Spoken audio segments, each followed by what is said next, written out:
চিচিবৰ গাঁৱৰ ধৰ্ষণ কাণ্ডৰ লগত জড়িত এজনক আটক, ন্যায়িক জিম্মালৈ প্ৰেৰণ। দুজন বৰ্তমানেও চিনাক্ত হোৱা নাই। ঘটনাৰ বিৰুদ্ধে সৰব জাতীয় মহিলা পৰিষদ। 1 জানুৱাৰীৰ দিনাই চিচিবৰ গাঁৱত সংঘটিত হৈছে এক জঘন্য কাণ্ড। দিন দুপৰতে 3টা লম্পটৰ কামনাৰ বলি হৈছিল এগৰাকী মহিলা। ধৰ্ষণ কৰি মূৰ্মুখ অৱস্থাত পেলাই থৈ গৈছিল নদীৰ পাৰত। ঘটনাৰ লগত জড়িত চুমনি গাঁৱৰ এজন যুৱকক কালি আটক কৰি আজি চিচিবৰ গাঁও আৰক্ষীয়ে ন্যায়িক জিম্মালৈ প্ৰেৰণ কৰিছে। বৰ্তমান আটক কৰা মুকবধিৰ যুৱকজনে তেওঁৰ লগত আৰু 2জন যুৱক আছিল বুলি স্বীকাৰ কৰিছে যদিও বৰ্তমানলৈকে তেওঁলোক কোন তাৰ কোনো সংসত্ৰ উলিয়াব পৰা নাই। আনহাতে ভুক্তভোগী মহিলাগৰাকী বৰ্তমানেও ধেমাজি অসামৰিক চিকিৎসালয়ত চিকিৎসাধীন হৈ আছে। ঘটনা সন্দৰ্ভত আজি সংবাদ মাধ্যমৰ আগত প্ৰতিক্ৰিয়া প্ৰকাশ কৰি ধেমাজি জিলা জাতীয় মহিলা পৰিষদৰ সদস্যসকলে বাকী থকা অপৰাধীকেইজনক শীঘ্ৰে কৰায়ত্ব কৰি উচিত শাস্তি প্ৰদান কৰাৰ দাবী জনায়। আনহাতে বৰ্তমান আটক কৰা যুৱকজনৰ বয়স সন্দৰ্ভত সন্দেহৰ আঙুলি উঠিছে। আৰক্ষীৰ ওচৰত যুৱকজনৰ বয়স 16 বছৰ বুলি জনোৱা হৈছে যদিও স্থানীয় ৰাইজৰ মতে তেওঁৰ বয়স 20ৰ পৰা 24 বছৰ হ'ব। অতি দৰিদ্ৰ আৰু নিৰক্ষৰ মহিলাগৰাকীয়ে প্ৰকৃত ন্যায় পাবলৈ সক্ষম হ'বনে? নে নিৰক্ষৰতা, দৰিদ্ৰতা আৰু অজ্ঞতাৰ বাবে প্ৰকৃত অপৰাধী সাৰি যাব? সেয়া বৰ্তমান সময়ৰ এক ডাঙৰ প্ৰশ্ন। মোৰ মতে সেইটো সম্ভৱ নহয়। তাইতো কম মতা আমি যেতিয়া পহিলাতে এই নিছে, মই তেতিয়া আহি পাইছোঁ। 2জন বুলি কৈছে, 2জন বুলিয়ে কৈছে।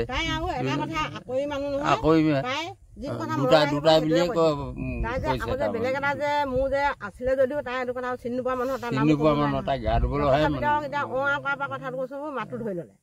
বেলেগতো তাই আকৌ মাত খাও বুজি পোৱা নাই। এদিনো কোনো ধৰি লোৱা চিনি নাপায় কাৰণে নাম কোৱা নাই। তাই চিনি নাপোৱা কিন্তু এইটো সৰু পুতেকৰ নামটো চিনি পায় তাই। নাই, এজনতকৈ বেছি আছে মানুহ।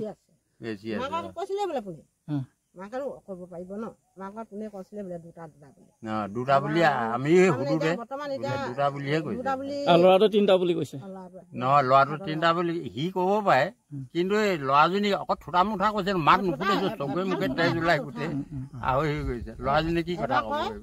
কোনোবা এষাৰ বুজি পাওঁ, আমি কোনোবা এষাৰ বুজিয়ে নাপাওঁ, সেনেকে কৈছে। মই ৰছিয়ান কৰিলত তাই মই অকল দেওবাৰ পালে ৰছিয়ান বুলি কওঁতে তাই কওঁতে মই লখাচৰ পিতেক বুলি কওঁতে মই নিজে কৈছোঁ কি অকৰাটো নে বুলি কওঁতে বুলি কৈছে। হয়, যোৱা 1 তাৰিখে নাৰীৰ ধৰ্ষণৰ ওপৰত যিটো জঘন্য ঘটনা ঘটিছে, আমি ধেমাজি জিলা জাতীয় মহিলা পৰিষদে এই নাৰীৰ জঘন্য ঘটনাৰ ওপৰত তীব্ৰ গৰিহণা দিছোঁ।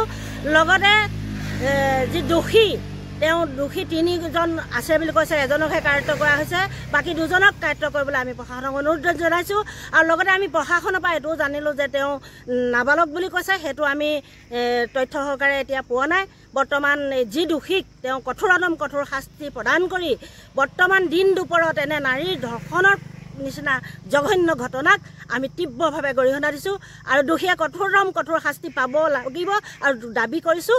লগতে কোনো কাৰণতেই এনে জঘন্য ঘটনা আমি নাৰীয়ে সহ্য কৰা নহ'ব আৰু নকৰোঁ।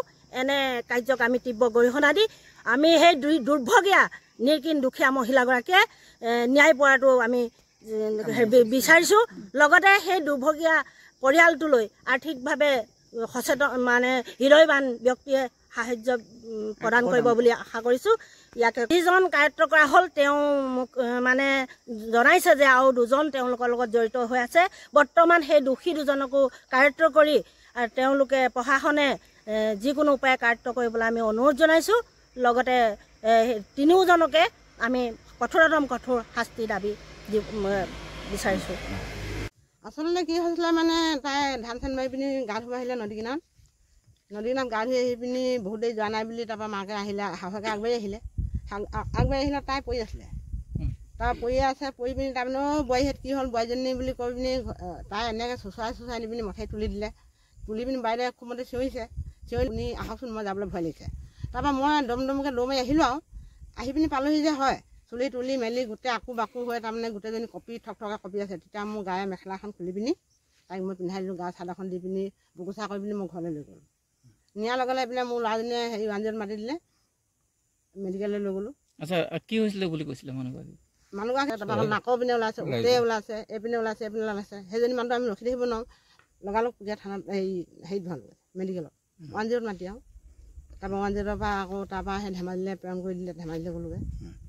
ধেমাজিত তাৰপাছত কালি অলপ 10টামান 11টামান 10:30টামান বজাত ডক্টৰ আহিছে কি নাহিছে তাৰপিছত আমি আলোচনা কৰিছোঁ আৰু তাৰমানে এনেকৈতো বেমাৰীজনী এনেকৈ কালি বা ৰাতিপুৱা চাই আছোঁ নোৱাৰিছোঁ থাকিবলৈ আমি ডিব্ৰুগড়লৈ লৈ যাম তেতিয়ালৈকে ডক্টৰ নাহা তাৰপাছত অলপ পাছত যেনিবা চাই আহিলে আহি পিনি চাই মেলি আমাক এনে চিটিশ্যন কৰিবলৈ চিটিশ্যন 2টা কৰিলোঁ তাৰপৰা ক'লে বোলে 6 ঘণ্টাৰ মূৰতহে ৰিপৰ্টটো পাব আজি নহ'ব এতিয়া আজি ৰিপৰ্টটো লৈছে আচ্ছা এতিয়া ক'ত আছে মানুহগৰাকী এতিয়া বৰ্তমান ধেমাজি মেডিকেলত আছে বৰ্তমান আৰু কোনোবা মানুহ জড়িত হৈ থকা মানে বোৱাৰীজনীৰ মুখত জড়িত বুলি প্ৰথমতে মাকক এবাৰ কৈছিলে বোলে আৰু আছিলে বুলি তাৰপিছত আৰু তাই ক'ব নোৱাৰা হৈ গ'ল যে নক'লে আৰু এটা আছে বুলি মাকক কৈছিলে আচ্ছা এই ল'ৰাটোৱে কি কয় ল'ৰাটোৱে কোৱা মতে 2টা বুলি কৈছে ককাইহঁতে কোৱা মতে কৈছোঁ আৰু মোৰতো নিজেতো শুনা নাই দেখা নাই যেতিয়া মই তালৈ গ'লোঁ মইতো শুনা নাই ন ককাইহঁতে কোৱা মতে 2টা আছে মোক ক'লে মানে এনেকৈ কাটিম বুলি কৈছে বুলি কয় সেনেকৈ কৈছে হেনো তাৰমানে ল'ৰাটোৱে কৈছে বোলে কি বুলি কৈছে আৰু আছে বুলি কৈছে আৰু লগত 2টা আছে ক'লে মানে কাটি দিম বুলি সিহঁতৰ নাম ক'লে মানে সেইটো ক'লে বুলি কৈছে তাক ভাবুকি দিছে মানে ভাবুকি দিছে তাৰপৰা ককাইকে ৰাতিটো ক'ৰবালৈ পলাই যাব বুলি ৰাখিয়ে থ'লোঁ বুলি কৈছে বাৰু নিলেও নিয়ক বুলি তাৰ বিনিময় পিছত আকৌ সি ক'ত ধৰি আনিলে কি কথা আমি নাজানো আচ্ছা তাৰ বয়স বুলি কৈছে বয়স হৈছে মোৰ মতে ক'বলৈ গ'লে সি কাম কৰিব পাৰে যেতিয়া 22-24 বছৰ বয়স হৈছে ইয়াৰ সমান 22-24 বছৰ বয়স সেইটো ল'ৰাটো তাৰ মাকে যোৱা ইয়াত বহুত বছৰ হৈ গ'ল ইয়াতে আছিলে সি তেতিয়াহ'লে সেই ল'ৰাটো বয়স কিমান মুঠতে 22-24 বছৰ বয়স হৈ যাব তাৰ ধেমাজি জিলাৰ পৰা সঞ্জয় নাথৰ ৰিপৰ্ট E24 লাইভ ব্ৰেকিং।